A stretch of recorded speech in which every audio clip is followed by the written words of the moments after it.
Bana, kwenye entertainment leo Beyonce ameweza kuandika historia baada ya kuthibitishwa kuwa mwanamuziki wa 5 duniani kufikia utajiri wa dola bilioni 1. Mafanikio haya yametokana na ziara zake kubwa, uwekezaji wa biashara pamoja na mwelekeo wake mpya wa muziki wa country kupitia albamu yake ya Cowboy Carter iliyovunja rekodi na kupokelewa vyema kimataifa. Sasa baada ya taarifa hizo, baba yake Matthew Norris alijitokeza hadharani na kuandika ujumbe mfupi lakini mzito, hisia akionyesha tafakari na jinsi ambavyo ameweza yeye kupokea mafanikio ya binti yake.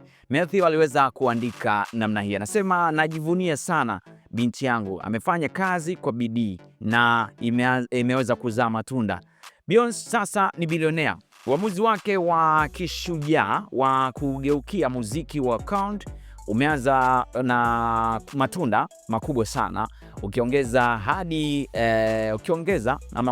hadi kwenye ziara yenye mafanikio makubwa zaidi katika historia ya muziki wa country na kusaidia pia mradi wa Cowboy Carter kumuingizia mapato ya kiwango cha juu, dola za takrimu dola za tarakimu dola za tarakimu 10.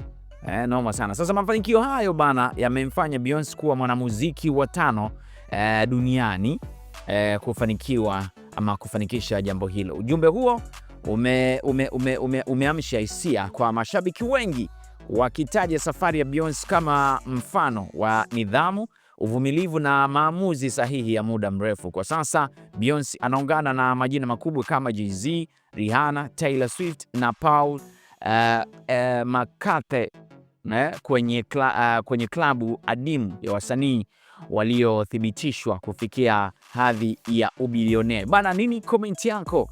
Beyonce ameweza kuchafua sana. Sasa baba yake kwa Kiingereza tu tusome, alisema, I am proud of my daughter. She worked hard and it's paid off. Beyonce is now a billionaire. Noma sana. Aliandika hivyo baba yake Beyonce, anaitwa Matthew Norris. Bana, nini maoni yako? Hii ni Talent Media. Niambie hapo inakuaje?